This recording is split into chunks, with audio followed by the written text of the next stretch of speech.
ओम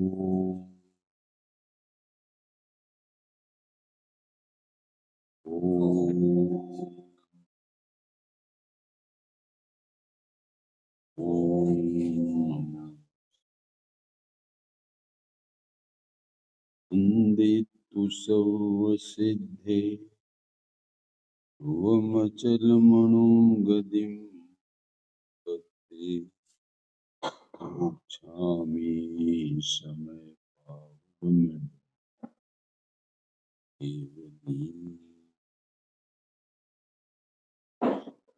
नमः समयसाराय स्वानुभूत्या चकासते चित्तस्वभावभावाय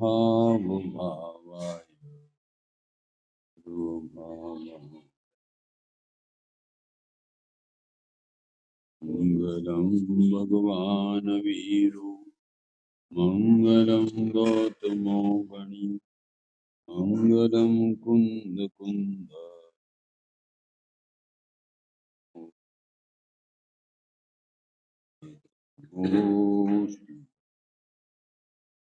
सर्वमङ्गलम सर्वकल्याणकारकं प्रधानं सर्वधर्माणां जयतु जयतु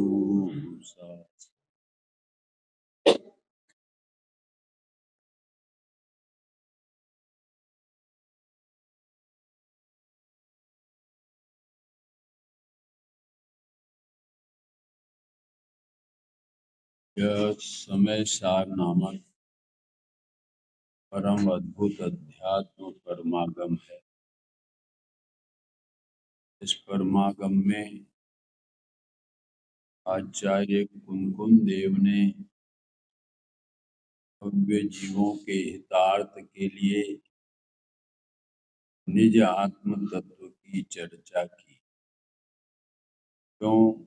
अनादि से यह जीव संसार में यदि परिभ्रमण कर रहा है तो उसका मूल कारण यह है कि अपने निज भगवान आत्मा की इसने पहचान नहीं की, अनुभूति नहीं की, स्वानुभूति नहीं की। इस कारण से यह जीव संसार में आज तक 4 गति और 84 लाख योनियों में परिभ्रमण कर।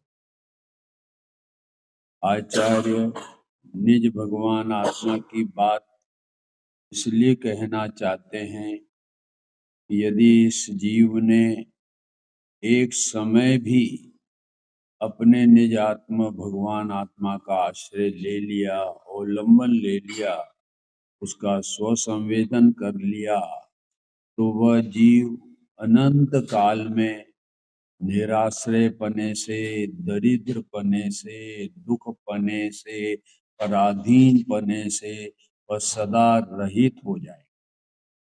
एक समय के शुद्धात्मा का अवलंबन का अद्भुतता कि वह अनंत काल तक उसको निराश्रय पने से वह वंचित हो जाए।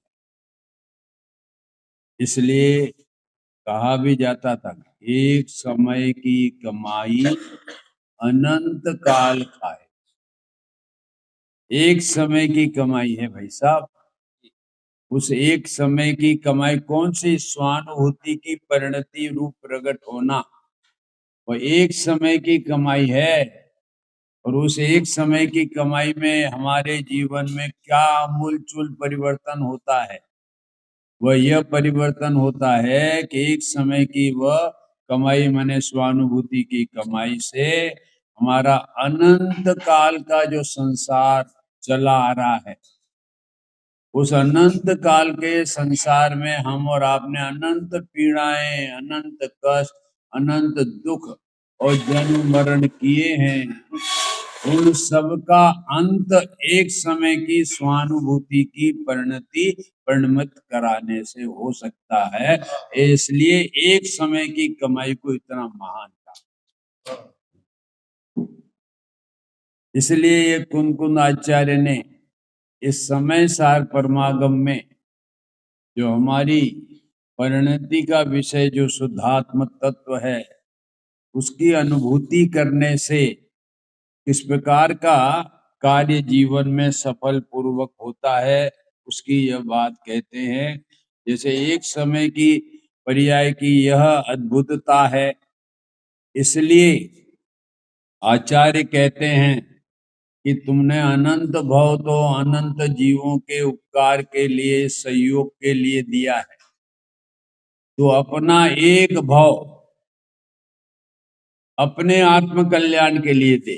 जैसा एक समय की पर्याय जो अनादि से पर के आश्रित है और वह रागादि के आश्रित है, उसी पर्याय को थोड़ा पलट दे और स्वभाव सन्मुख उस परिणति को कर दे, तो उस पर्याय का कितना कमाल कि अनंत काल तक तुझे सुख और समाधि में रखने वाली है।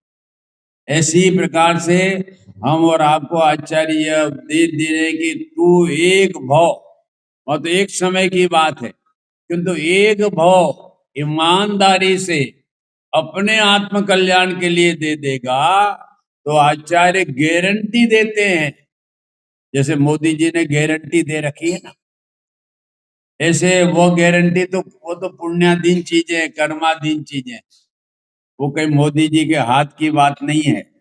किंतु यहाँ तो जिनवाणी जो कहती है, जिनागम कहता है, वह हम और आपको पक्की गारंटी दिलाता है कि तू एक भाव अपने आत्म कल्याण के लिए दे दे, और कुछ नहीं हम और आपसे यह आचार्य और जिनवाणी मांगती। क्या मांगती है कि रुपया पैसा नहीं मांगती, कोई लाड़ी बाड़ी गाड़ी नहीं मांगती, किंतु जिन जीवों को यह संसार अच्छा नहीं लगा हो, जिन जीवों को संसार के कदम कदम पर दुख ही भाषित होता हो, निरंतर उनकी परिणति में ये विषय कसाय के कांटे चुभते हों, उन जीवों को ये आचार्य कह रहे हैं कि एक भाव दे दो भैया।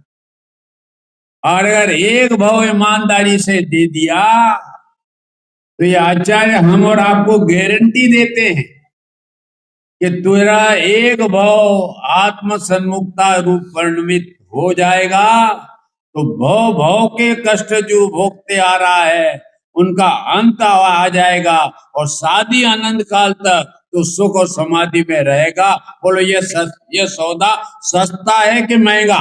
सस्ता है। फिर क्यों नहीं करते ग्वालियर वाले? सस्ता सौदा फिर भी नहीं कर रहे, महंगा वो महंगा सौदा कर रहे हैं। जो पैसा हमारे पुरुषार्थ से आता नहीं है, हमारे पुण्य उदय से आता है, उसके लिए हम अपना जीवन समर्पित कर रहे हैं, परिवार के लिए अपना जीवन समर्पित कर रहे हैं, और अपने आत्म कल्याण के लिए आचार्य एक भाव मांगते हैं, उसको भी देने के लिए तैयार नहीं। तो फिर हमारी दुर्दशा नहीं होगी तो क्या? क्योंकि हमारे विचार ही ऐसे हैं, अपने आत्म कल्याण के लिए कोई सोचता भी नहीं। बोलो दिन भर में ये ग्वालियर वाले अपन मुझे आत्मा का कल्याण करना है, ऐसा एक विचार भी आता है क्या?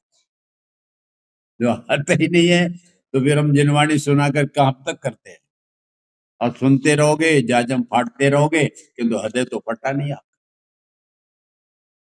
ये जिनवाणी हृदय फाड़ने के लिए है। जो पुण्य पाप की एकता कर रखी है ना, विषय कसाई में अपनत्व कर रखा है ना, वो फाड़ने के लिए जिनवाणी कहती है। वो एक बार फाड़ दे क्या? उससे मेरा चैतन्य स्वरूपी आत्मा भिन्न है, और मेरा आत्मा कसाय स्वभावी है, और संतोष स्वभावी है, उपशम स्वभावी है, शांत स्वभावी है। ऐसे आत्मा का एक समय अवलंबन ले ले तो तेरे ये पुण्य पाप रूपी कसाय हटकर विलीनता को प्राप्त होंगे, और तेरी परिणति में सुख और शांति। ये बात यहाँ पर कह रहे हैं आचार्य भगवान। उस बात को यहाँ पर कुंद आचार्य, जो एक समय की कमाई माने सम्यक की प्राप्ति, उसकी बात कह रहे हैं कि क्योंकि धर्म का मूल ही सम्यक दर्शन है। धर्म की शुरुआत सम्यक दर्शन से होती है। वो अपने 6 डाला में कहा, मोक्ष महल की प्रथम सीढ़ी, या बिन ज्ञान चरित्रता सम्यक्ता न लहे सो दर्शन धारो भव्य पवित्रता। दौलत राम जी कह रहे हैं कि मोक्ष महल की प्रथम सीढ़ी क्या है? सम्यक दर्शन। अष्टपाउड़ में भी यही बात कही कि दंशन मूलो धम्मो, कि धर्म का मूल है सम्यक दर्शन, आत्म दर्शन, स्वानुभूति, स्व संवेदन, निर्विकलता, वह है सम्यक दर्शन। वह सम्यक दर्शन मूल है धर्म का, और वे जब तक आप नहीं करोगे तब तक आपके दया दान पूजा भक्ति कोई भी आत्म कल्याण में कार्यकारी नहीं।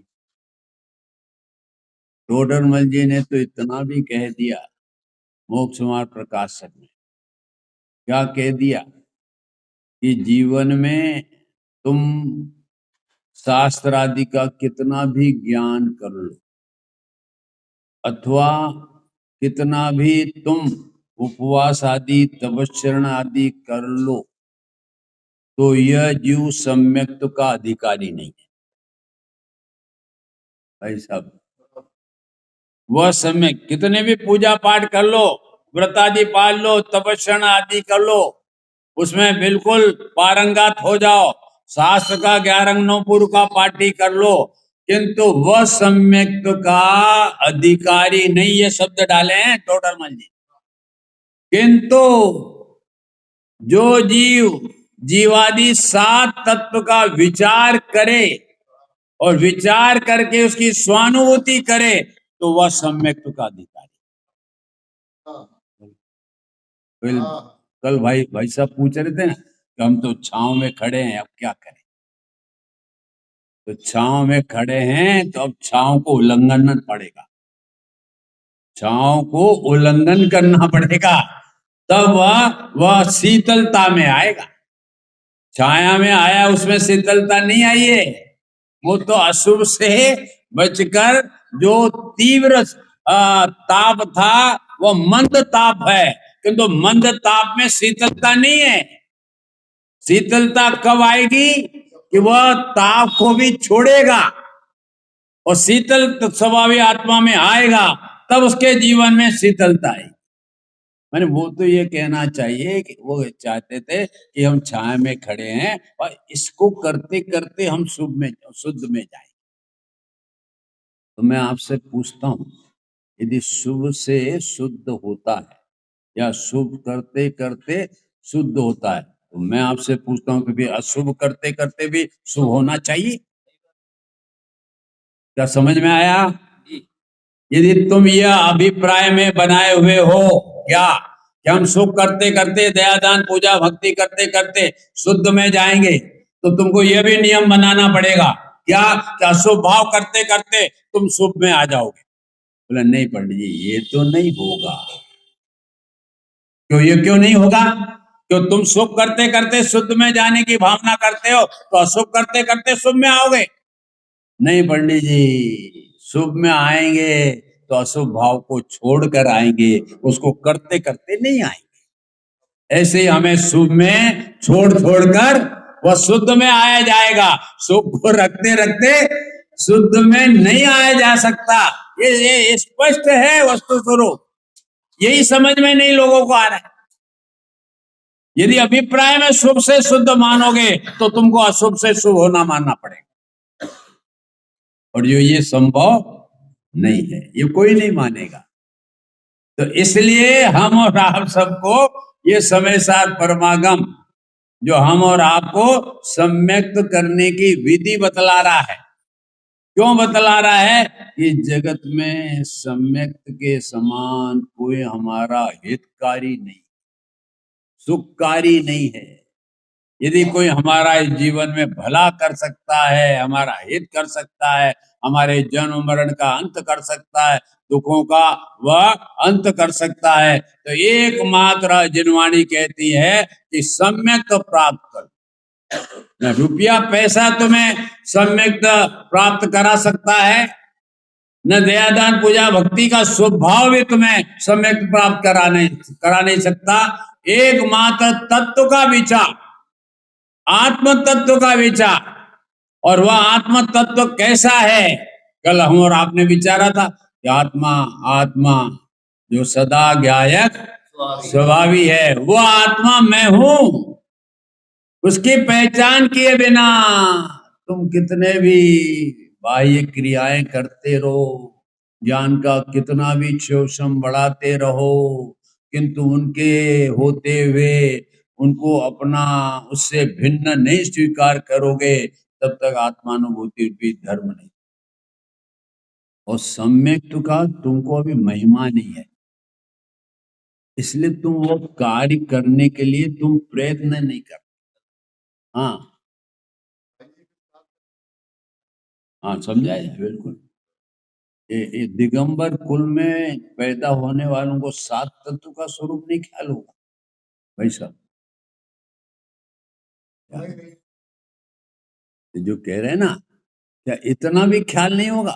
अरे ये तो हमारे पाठशाला में पढ़ाया गया था।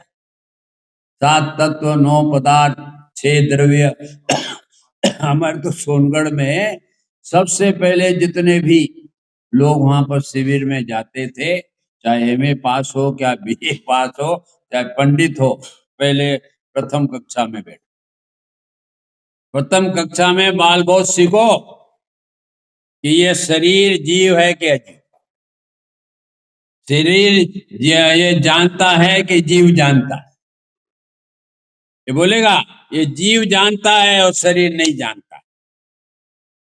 ये वेद ज्ञान की बात हमारे बाल बोध से सिखाई जाती है।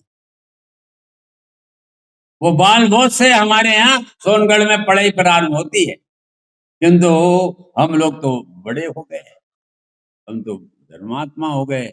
हम क्या ये शरीर आत्मा जुदा है, शरीर जुदा है, आत्मा जुदा है, 7 तत्व है, ये हम क्या पढ़े? अरे ये पढ़े बिना धर्म की शुरुआत नहीं होगी। आपको तत्वार्थ सूत्र का सूत्र दूसरा नंबर याद है? बोलो। तत्वार्थ श्रद्धानम, क्या शब्द डाला?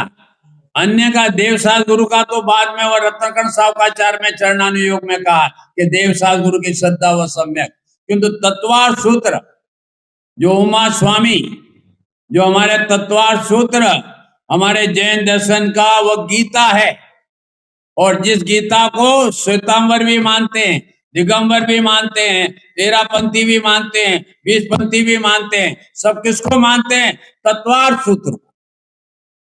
और वह तत्वार्थ सूत्र कहता है कि तत्वार्थ सिद्धानम सम्यक दर्शन।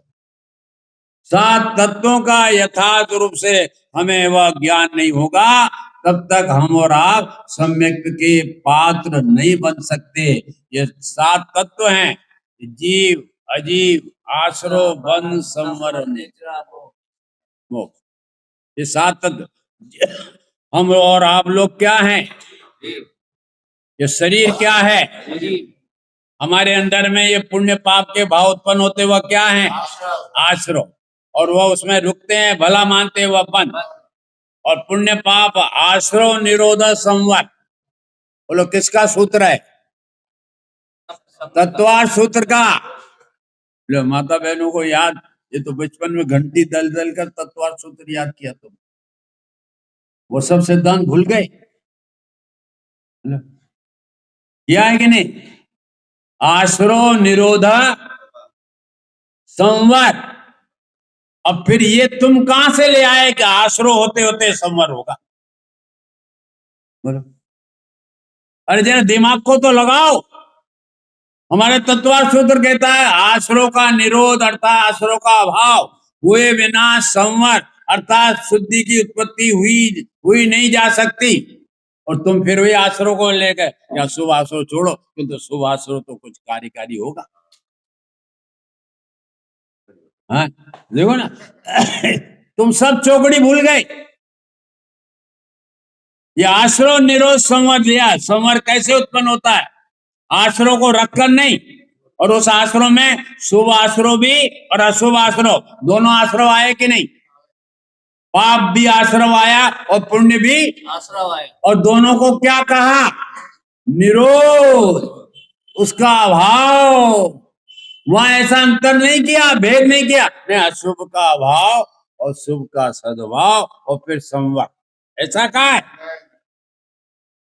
स्पष्ट कहा है कि आश्रव निरोध संवर, आश्रव का परिपूर्ण अभाव दृष्टि में, अभिप्राय में, रुचि में, उसका नाम है सम्यक, उसका नाम है संवर। और वही संवर आत्मा की अनुभूति पूर्वक उसमें स्थिरता करना, वह है निर्जरा। और पुण्य पाप में जो हमने भला मान रखा था, ऐसा निदान कर रखा था, ऐसा बंध, उसका भी अभाव होना, उसका नाम है मोक्ष। ये सब क्रमिक रूप से हमारे तत्वार्थ सूत्र में नाम दिए गए हैं। हमारे समय सार में भी यही क्रम दिया, पहले जीव अजीव तत्व का निरूपण, फिर हमारा पुण्य पाप का निरूपण, फिर आश्रव का निरूपण, फिर हमारे संवर का निरूपण, फिर निर्जरा का निरूपण, और फिर बंध का निरूपण, और फिर मोक्ष का निरूपण, और फिर सर्व विशुद्ध अधिकार का। माने बंध का अभाव होकर मोक्ष की बात कही। आश्रव के साथ में बंध नहीं जोड़ा, आश्रव के साथ में तो आश्रव निरोध संवर, और बंध के अभाव में क्या होगा? मोक्ष। ऐसा एक क्रम बनाया है। तो आप लोग स्वाध्याय नहीं करेंगे तो क्या होगा आपका? अंतिम समय समाधि पूर्वक देह छूटेगा क्या? तड़प तड़प कर छूटेगा। हाय पत्नी, हाय रुपया, हाय पैसा, हाय मकान, हाय गाड़ी, हाय बाड़ी, हाय हाय हाय हाय हाय करके छोड़ोगे? बोलो ग्वालियर वाले हाय हाय करके देह छोड़ना चाहते हैं कि समाधि पूर्वक? प्रतिज्ञा तो करो। तुमने रात्रि भोजन त्याग करके ये प्रतिज्ञा ले ली, किंतु ये प्रतिज्ञा करो ना, इस भाव में मैं सम्यक प्राप्त करूंगा। ये प्रतिज्ञा करोगे तो अवश्य सम्यक तो प्राप्त होगा। तुमने रात्रि भोजन की प्रतिज्ञा की है तो बराबर निभ रही है, और ये प्रतिज्ञा करोगे तो अवश्य तुम्हारे जीवन में सम्यक की प्राप्ति होगी, आश्रव का निरोध होगा, संवर निर्जरा की उत्पत्ति होगी, और उसके आगे बढ़ते मोक्ष हो जाएगा भविष्य। वो प्रक्रिया अपनाओ जीवन में। अन्य अन्य प्रतिज्ञाएं तो ले लेते, किंतु सम्यक की क्यों नहीं लेते?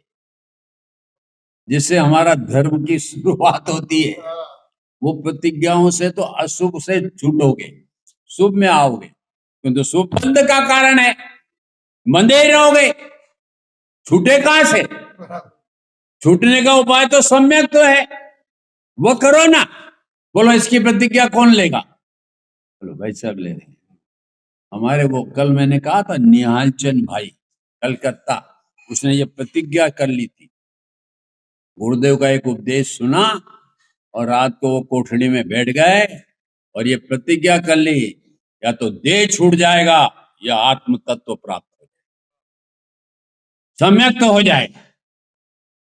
ऐसे एक रात्रि में उन्होंने गुरुदेव का एक प्रवचन सुना और ये प्रतिज्ञा करके आके बैठ गए रात्रि में 7 बजे कोठड़ी में। सुबह उठे, सम्यक तो प्राप्त कर। तो ये जीवन में प्रतिज्ञाएं ले तो इसलिए ऐसी लो कि जिससे हमारे आत्मा का कल्याण हो, भव भव के कष्टों का अंत आवे, जन्म मरण का अंत आवे, माँ के पेट में उल्टा लटकने के लिए नहीं जाना पड़े। ऐसी प्रतिज्ञा लो ना, और वो प्रतिज्ञा सम्यक की है। अन्य प्रतिज्ञाएं तो मात्र अशुभ से बचने के लिए, शुभ में आने के लिए है। उससे हमारा आत्म कल्याण नहीं हो, क्योंकि यह कार्य तो हमने अनंत बार किया है। हमारी ये 6 डाला में लिखा है, मुनिव्रत धार अनंत बेर ग्रीवक उपजायो, वह निज आत्म ज्ञान बिना। तो हमने उत्कृष्ट शुभ भाव किया, किंतु फिर भी हमारा कल्याण नहीं हुआ। फिर भी हम और आप सब ये ग्वालियर की धरा पर ही बैठे हैं, समझे? नहीं तो वेदी में बैठ जाते। यदि मुनिव्रत धारण करने से, शुभ भाव इतना उत्कृष्ट करने से यदि धर्म हो जाता तो धर्मी लोग कहाँ बैठते हैं? वेदी में बैठते हैं और भोगी लोग नीचे बैठते हैं, योगी ऊपर बैठते हैं। तो आप लोग अपना नाम भोगी में ही रखोगे तो योगी में भी लाओ। इसमें ऐसा मत भेद करना, ये तो कार्य पुरुष वर्ग कर सकते हैं, हम स्त्री वाले नहीं कर सकते हैं, ऐसा ये भाव मत लाना। ऐसा अंतर नहीं, तुम भगवान आत्मा हो, चाहे पुरुष हो चाहे स्त्री हो, दोनों क्या हो? भगवान आत्मा हो। वो भगवान आत्मा को याद करोगे तो तुम्हें यह इस प्रकार के भेदों का लक्ष्य नहीं होगा और आत्मा का लक्ष्य होगा। हाँ, जीवन में ये प्रतिज्ञा लो, मुनिव्रत धार कर। मैं आपसे पूछना चाहता हूं, तो जो स्वभाव करना निगोद को भी आता है और वही स्वभाव तुम भी करोगे तो तुम्हारी क्या विशेषता है? सरस्वती जी, जो स्वभाव निगोदिया को भी आता है, पंडित जी कैसे निगोदिया को आता है? उसको तो कुछ ख्याल नहीं, एक इंद्रिय है, कुछ ज्ञान नहीं है, नहीं है, तो वो उसको कैसा? बोलो, भरत चक्रवर्ती के 100 पुत्र कहां से आए? बोलो, उनको कौन सा देव सदगुरु का समागम था? उनको कैसी जनवाणी सुनने को मिल रही थी? बोलो, वो निगोदिया जो उत्कृष्ट और भरत चक्रवर्ती का पुत्र होना कोई साती से पुण्य की बात है क्या? वो सामान्य पुण्य की बात है क्या? साती से पुण्य क्या भाई साहब?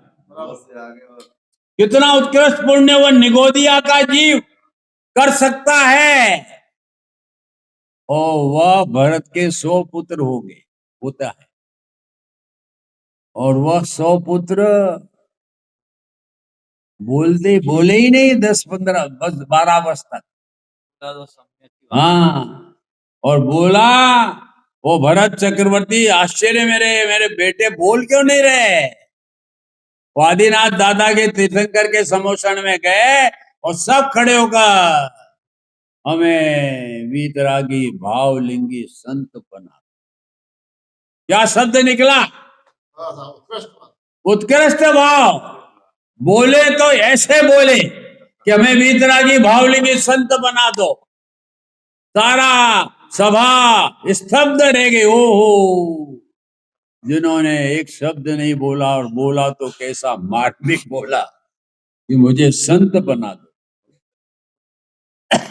ऐसा मुझे तो ये उसमें बताना है कि स्वभाव करना तो निगोदिया को भी आता है, तो हमको क्या उपदेश देता है भला आदमी, पंडित साधु? अरे ये भाव तो हमें आता है, निगोदियाओं को भी आता है। अरे हमें तो वह बात बता कि शुभ अशुभ भाव को छोड़कर शुद्ध भाव में सम्यक रूपी परिणाम कैसे हो, वह बताओ हमें। ये शुभ अशुभ छोड़कर शुभ करो, अरे ये तो निगोदियाओं के आता है। अरे ये तो दाल रोटी की बात है जो रोज खाते हैं, और हम कहते हैं माल ला माल। अब ये दाल रोटी की बात नहीं है, अशुभ छोड़ और शुभ कर, ये तो दाल रोटी की बात है।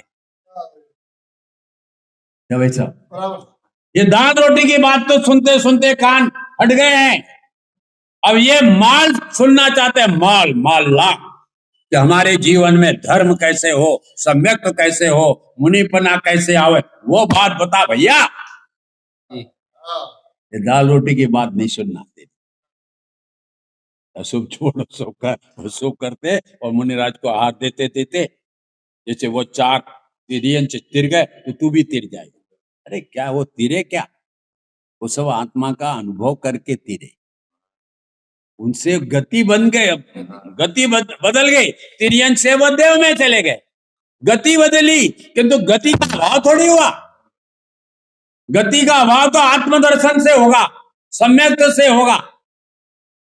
अशुभ छोड़कर शुभ करने से गति नहीं बदलेगी, वह दुर्गति होकर सुगति स्वर्ग की होगी। है तो गति, यहाँ तो पंचम गति है, और पंचम गति का माल बता दे तू हमें। हमें तो ये पंचम गति चाहिए। अब अन्य गतियां नहीं है, बहुत घूमी घूमी 4 गतियां, समझे? अब ये नहीं चाहिए। तो इसलिए आचार्य गुणकुन देव इस समय सार में हम और आपको सम्यक तो कैसे हो, धर्म कैसे हो, मोक्ष महल की प्रथम सीढ़ी कैसे हो, उसकी यहाँ विधि बताने जा रहे हैं। क्योंकि वो विधि हम जानते नहीं है। मैंने पहले दिन सब ग्वालियर वालों से पूछ लिया था, बोले धर्म करने की विधि बतलाओ, तो कोई नहीं बतलाता। इसलिए मैंने 73वीं गाथा निकाली, इनको पहले धर्म करने की विधि बताओ। हाँ, नहीं तो ये तो वो अशुभ छोड़कर सुख करो, इसमें धर्म मानकर मिथ्यात्व का पोषण करके और तीव्र मिथ्यात्व करेंगे तो पुनः एक दो भाव बाद निगोद में चले जाएंगे। इसलिए धर्म करने की विधि बताई। देखो, हाँ, क्या बहुत बड़ी सजा है।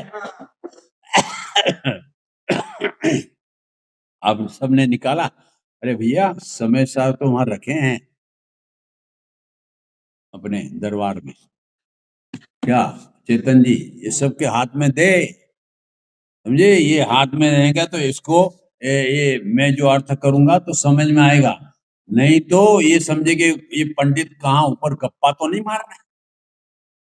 यदि ये तुम्हारे सामने जिनवाणी होगी ना तो उस शब्द का तुम्हारे को ध्यान रहेगा, कहा पंडित जी ये इस शब्द पर चल रहे, नहीं तो समझेगा मार रहे हैं गप्पा।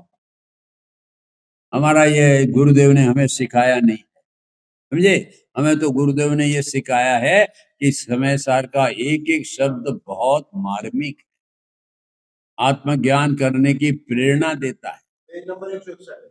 हाँ, अगर ये शास्त्र सामने होगा ना तो आपको यह उसका मर्म समझकर आपको आनंद आएगा। ओहो, इस शब्द में इतना मर्म आचार्य ने भरा है हमारे कल्याण के लिए, तो आपको आनंद आएगा और आनंद से आपका पदे पदे चप्पा चप्पा प्रफुल्लित हो जाएगा।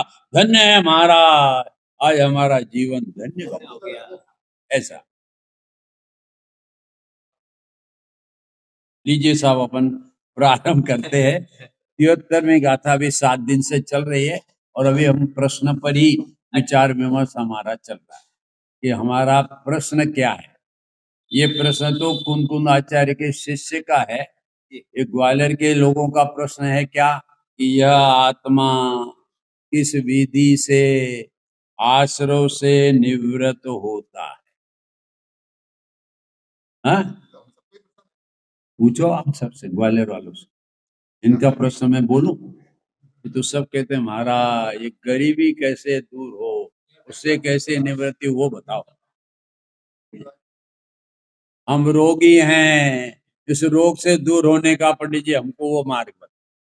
ये बात कोई नहीं करेगा, सब बाहर के प्रतिकूलता से निवृत्त होने की बात पूछेंगे। ये स्त्री कुटुंब हमारे को, पिताजी बोलेगा ये स्त्री कुटुंब सब हमको लोचते हैं, पैसा दो पैसा दो, बोले इनसे कब छूटे वो बताओ हमें। तुम्हारे संसारी जीवों के तो ये प्रश्न है और वह प्रश्न का समाधान हमारे हाथ में नहीं है, वो कर्माधीन चीजें हैं। पत्नी ऐसी मिल गई, अरे कैसी मिल गई, तो गोपाल दास बरिया को याद कर लो, समझे, उनको कैसी मिली थी, उनको तो ऐसी मिली थी कि जिन गोपाल दास बरिया को अपनी पत्नी का हुक्का भरना पड़ता था, हुक्का। और एक दिन पंडित जी हुक्का भरना भूल गए तो वह हमारी देवी हुक्का लेकर सास रात्रि में वहां सभा में पहुंच गई और जैसे उन्होंने देखा देवी को हुक्का लेकर उठ के सास बंद किया और घर पर आए, हुक्का भरा और फिर सास। बोलो ऐसी पत्नी तो यहाँ हमारे वर्तमान युग में किसी की नहीं है, समझे साहब। अच्छा, घर पे समझे, वो हर बात में उनको बहुत बोलती थी। तो एक दिन पंडित जी नीचे खड़े थे और कोई गलती हो गई होगी और वो ऊपर खड़ी थी और उसने बाल्टी में पानी लिया और पंडित जी पर डाला। ओहो, अभी तक तो गरजती थी, आज बरसती है। हमारे वर्तमान युग में ऐसी कोई पत्नियां नहीं है भाई जी, तो भाग्य है आप लोगों के पति और पत्नी। और इतनी अनुकूलता है फिर भी धर्म छोड़े हुए हो।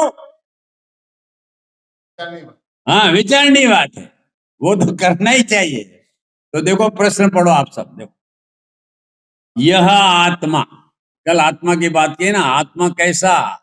आत्मा शांत स्वभावी है, उपशम स्वभावी है, ज्ञान स्वभावी है, अकसाय स्वभावी है, वो मेरा। ये शब्द डाला ना, ये आत्मा। सब अपना अपना आत्मा की ओर अपना ध्यान करो, ये आत्मा। अब ये आत्मा पूछ रहा है क्या कि किस विधि से, ऐसी कौन सा हम उपाय करें, ऐसा कौन सी पूजा करें, ऐसी कोई भक्ति करें, ऐसा कोई ये करें कि जिस विधि से हम आश्रय से, दुख से निवृत्त हो सके। ये कुनकुन आचार्य के शिष्य का प्रश्न है। उसने ये नहीं पूछा कि महाराज मैं ये स्त्री कुटुंब से कैसे निवृत्त हूं, मैं समाज से कैसे निवृत्त हूं, ये प्रश्न नहीं पूछा। मैं ये शरीर आदि से कैसे निवृत्त हूं, यह नहीं पूछा, क्योंकि यह तो उससे तो सदा निवृत्ति है। बोलो स्त्री कुटुंब से कौन सहित है? कोई आत्मा सहित है क्या? शरीर आदि से कोई सहित है क्या? वो तो उससे रहित ही है। यह मानता है कि मैं उससे सहित हूं। इसलिए कुनकुन आचार्य के शिष्य की जरा गहराई समझो, जिसने ये निर्णय किया है जीव और अजीव अधिकार पढ़ के कि अजीव जितने भी हैं उससे निवृत्ति होने की बात नहीं है, क्योंकि वो तो मेरे सदा रहित ही है, मुझसे त्रिकाल भिन्न नहीं है। किंतु मेरे पर्याय में आत्मा हूं, और आत्मा की पर्याय में सच्चे देव साथ गुरु का समागम करता हूं, तो स्वभाव रूपी आश्रय होता है। स्त्री कुटुंब आदि का लक्ष्य करता हूं तो पाप रूपी आश्रय होता है। ये मेरी पर्याय में हो रहे हैं, और इस पर्याय से मैं दुखी हूं। देखो इसमें दिया ना, शुभ अशुभ की हाँ ज्वाला से, और हाँ हाँ जुगल जी में ये दिया है उन्होंने। देखो, अरे मिट्टी की काया बीज, महत्ता चिन्मय भिन्न अति। ये मिट्टी की काया है, और इस काया में कौन चमक रहा है? चेतन चमक। किंतु क्या करे? शुभाशुभ की जड़ता तो दूर, पराया ज्ञान वहां पर की। ये शुभाशुभ भाव तो उससे आत्मा से रहित है, किंतु परलक्षी ज्ञान वो भी आत्मा से रहित है। ऐसा मेरा आत्मा है। अहो चित परम अकर्ता नाथ, अरे वह निष्क्रिय तत्व विशेष, अपरिमित अक्षय वैभव को सभी ज्ञानी का यह परिमित। मेरा तो चैतन्य वैभव है, और कोई वैभव ये लाड़ी बाड़ी गाड़ी मेरा वैभव नहीं है। इससे इनसे निवृत्त होने की बात नहीं पूछी। क्यों? ये न मेरे सुख के कारण है, न मेरे दुख के कारण। ये जितना भी बाहर का वैभव ना, लाड़ी बाड़ी गाड़ी का, भाव भाई की भाषा, एक भाव भाई हो गए, वो कहते थे ये लाड़ी बाड़ी गाड़ी वैभव। बोलो ये वैभव से तो मेरा आत्मा दूर है। क्यों? कि ये लाड़ी बाड़ी गाड़ी तो मेरे दुख का भी कारण नहीं है, और मेरे सुख का भी कारण नहीं है। ये लाड़ी बाड़ी गाड़ी तो मेरे ज्ञान का गे है, जान नहीं है। इसलिए उससे निवृत्ति होने की बात नहीं पूछी।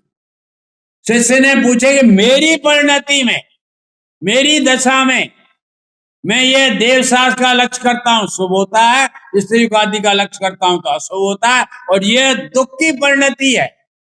शुभ अशुभ भाव ये दुख रूप है, ये कांटे जैसे मेरी अंतर की आत्मा को चुभ रही है। बोलो कोई लगता है भाई? अच्छा आपको लगता है अशुभ भाव खाने पीने का भाव आवे वो दुख रूप लगता है? तो फिर आप कैसे निवृत्त होने की बात सोचो? सोच ही नहीं सकते। पतियों के समागम, लड़कों के समागम, रुपयों के समागम, आनंद आता है। जब आनंद आता है तो उससे आप निवृत्त होने की बात पूछोगे क्या? उसको तो और प्राप्त करने की बात पूछोगे, पंडित जी और कैसे ज्यादा प्राप्त, निवृत्त की बात पूछोगे ही नहीं। किंतु यहां पर तो वह शिष्य आपसे भी आगे बढ़ा है। ये बाहर के सहयोग न मेरे सुख के कारण है, दुख के कारण है। मेरी आत्मा में यदि अभी दुख का कारण जो हो रहा है, वो जो मुझे निरंतर वो चुभ रहा है, वो शुभाशुभ रूपी आश्रय होगा। मेरी परिणति में चुभ रहा है, उससे निवृत्ति होने का मैं उपाय नहीं जानता। इसलिए मैं आपके पास वह निवृत्ति होने का उपाय पूछने आया हूं। क्यों आपके पास पूछने आए हो महाराज? दूसरे के पास क्यों नहीं गए? बोले इसलिए नहीं गया कि वे शुभ और अशुभ का निवृत्ति होने का उपाय नहीं जानते, और उन्होंने अपने जीवन में अपने आत्मा को शुभाशुभ रहित किया ही नहीं है, तो मैं उनके पास क्या जाऊं? क्या भाई साहब समझो, आपको आंख में खराबी है तो कौन से डॉक्टर के पास जाओगे? कि नाक कान गले के पास, कि हड्डी के पास? जिस वैसा वो डॉक्टर है ना, कोई भी सब कर देगा, जाओगे। और आजकल के लोगों का मानस तो ये हो गया, विशेषज्ञ चाहिए, साधारण नहीं चाहिए। हर विषय हर उसका रोग का विशेषज्ञ चाहिए, और उस विशेषज्ञ के पास जाएंगे तो यहां पर भी कुनकुन आचार्य का शिष्य वो विशेषज्ञ आचार्य कुनकुन के पास आया, अन्य के पास नहीं गया। क्योंकि जिन्होंने अपने जीवन में आश्रय से निवृत्ति रूपी परिणाम करके मुनिपना किया ही नहीं है, वो हमें क्या निवृत्ति का उपाय बताएंगे? ये आप सब पर जवाबदारी आ गई। क्या जवाबदारी आ गई? कि आपको दुख से अभाव होना हो, आंसू से निवृत्त होना हो, तो ऐसे गुरु के पास जाओ कि जिन्होंने आश्रय से अपनी परिणति में निवृत्ति लेकर सम्यक दर्शन ज्ञान चारित्र रूपी मोक्ष मार्ग अपनाया हो, उस गुरु के पास जाना। और जिन्होंने अपना ही नहीं है, वह गुरु तुम्हें भ्रमित करेगा। क्या करेगा? कि तुम अशुभ छोड़ो और पुण्य करो, हमें आहार दान दो, तुम संसार सागर से तिर जाओगे, तुमको डुबा देगा। तुम तिरोगे तो नहीं, क्योंकि विपरीत मान्यता मिथ्यात्व का पोषण हो जाएगा और तुम संसार सागर में डूब जाओगे। इसलिए गुरु की पहचान करो। ऐसा नहीं है अरे हमारा बच्चा भी बालक भी जो पहली क्लास में पढ़ता है ना, और वह बालक को कोई शिक्षक कुछ चिमटी खोड़े तो मम्मी का नहीं, मम्मी मैं इस गुरु के पास नहीं पढ़ूंगा। अरे वो बच्चा भी परीक्षा कर लेता है गुरु की जी, और आप गुरु की परीक्षा नहीं कर पा रहे हो। वो जहां जाया पर माथा टेक रहे हो, तुम्हारे जीवन में धर्म कहां से मिलेगा? मिलेगा नहीं। जिन्होंने धर्म ही नहीं किया, वो तुम्हें धर्म से अधर्म की ओर ले जाएगा। इसलिए परीक्षा करके गुरु को पहचानो। क्या इस गुरु ने धर्म किया है, मोक्ष मार्ग अपनाया है, मुनि पद लिया है? अब ये जो मार्ग बताएगा, ये सत्य मार्ग बताएगा, और उस सत्य मार्ग को हम अपनाएंगे तो हमारे जीवन में भी हम मोक्ष मार्ग को प्राप्त करेंगे, नहीं तो संसार मार्ग जिंदाबाद। इसलिए ये प्रश्न में इतनी गंभीरता है कि किस गुरु के पास आया है, वो सच्चे गुरु के पास आया है। इसलिए प्रश्न तो सबको ख्याल में आ गया ना जी, कि हमारे दुख का कारण कौन है? आश्रम। शरीर में रोग आना वह दुख का कारण है, कि पत्नी खराब मिलना वह दुख का कारण है, कि परिवार में संघर्ष होता वह दुख का कारण है? वो बिल्कुल नहीं है। हमारी अशुभ भाव है। ये हमारी परिणति में हम आत्मा है, पहले बता दिया हम क्या हैं। और आत्मा में ये शुभ और अशुभ आसुर होते, ये जड़ में नहीं होते, ये शरीर में नहीं होते। किसमें होते हैं? हमारी परिणति। और आत्मा में होते हैं। और आत्मा में होते हैं तो आप सब क्या हो? आत्मा हो कि शरीर? आत्मा हो। और आपकी शरीर, आपकी आत्मा में शुभ और अशुभ भाव होते हैं, पुण्य और पाप, और दोनों बंधन के कारण है।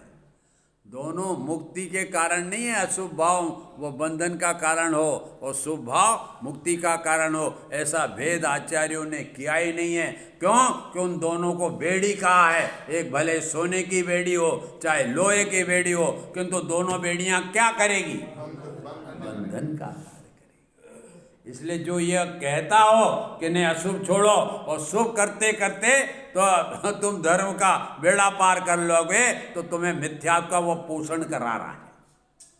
इसलिए मिथ्यात्व भी महापाप से बचो। इस जगत में सप्त व्यसन से भी बड़ा पाप जीवादि 7 तत्वों की विपरीत मान्यता से होता है। अजीव को जीव मानना, शुभ भाव को धर्म मानना, ये बड़ा पाप है। ये मिथ्यात्व का पाप है, और यह मिथ्यात्व का पाप निगोदम गच्छति, निगोद में ले जाए। इसलिए आप सब जैन कुल में पैदा हुआ हो, सावधान हो जाओ। जीवन को अलौकिक बना लो, आदर्श बना लो।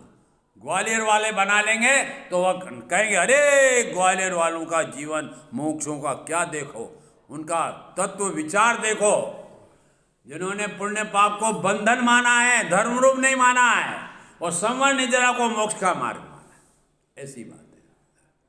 तो इसलिए ये प्रश्न आज हमारा समय, आपका यहाँ की घड़ी जल्दी चलती है इसलिए समय जल्दी हो जाता है। धीरे कर देंगे। हाँ,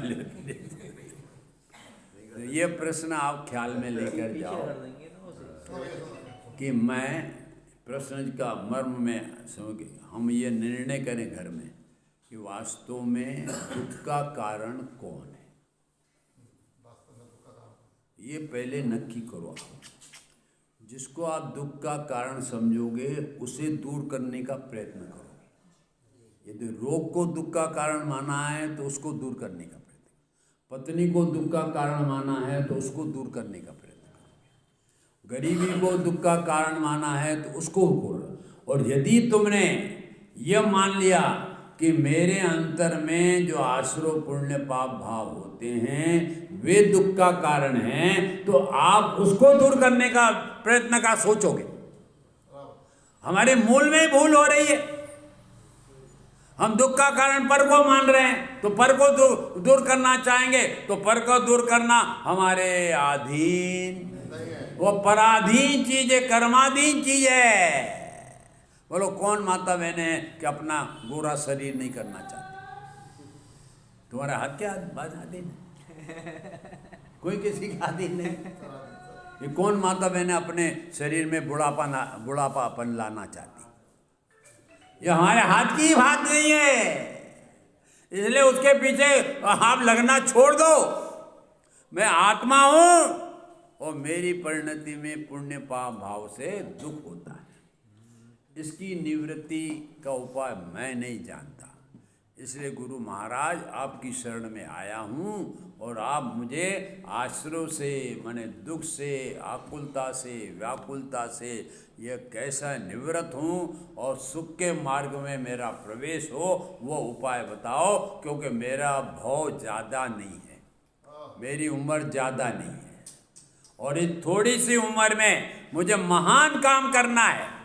भगवान महावीर से जब उनसे कहा गया वो दीक्षा के लिए, वे माता पिता के पास गए और कहने लगे माँ मुझे मुनि दीक्षा लेना है, पिताजी मुझे नहीं दे।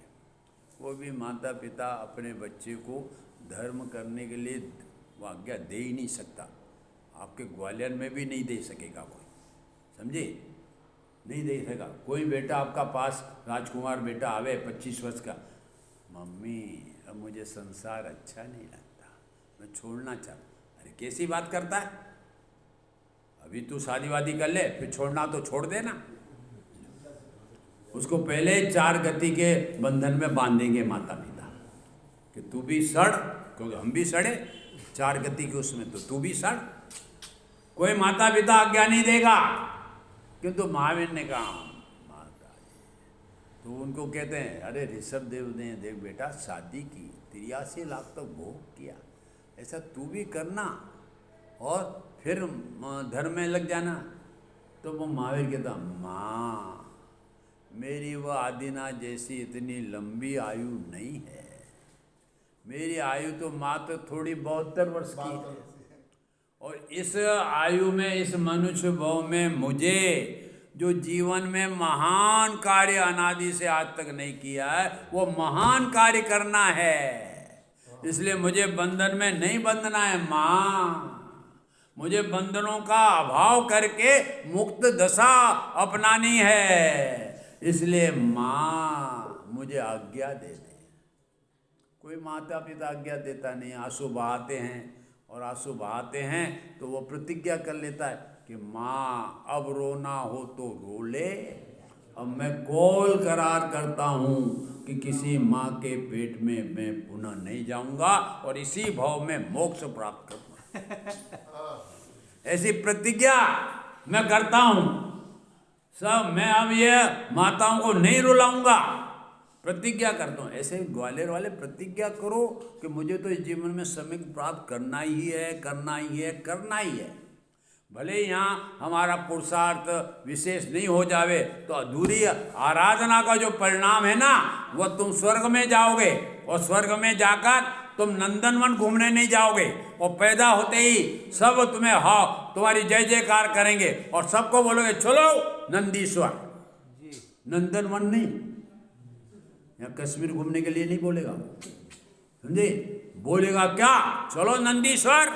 जो अकृत्रिम जिन बिंब हैं, 500 धनुष के, 2000 ऊंचे स्फटिक मणि की प्रतिमाएं हैं, जिनको देखकर ही अकृत्रिम स्वभावी भगवान आत्मा याद आकर उसी समय सम्यक तो प्राप्त कर लो।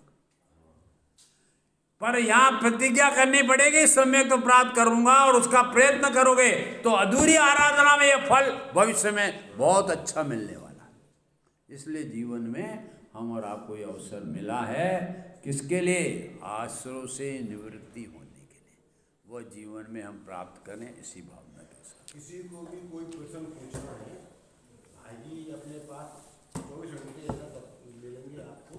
कोई को भी कोई प्रश्न पूछना है, कोई और कोई शंका समाधान करना है तो आप जिम्मे भी कर सकते। दूसरी बात ये थी कि सभी लोग अपने घर से बच्चों को, परिवार को, सबको लेके आए, बहुत बढ़िया बात चल रही है और सबके जीवन की अच्छी बात चल रही है।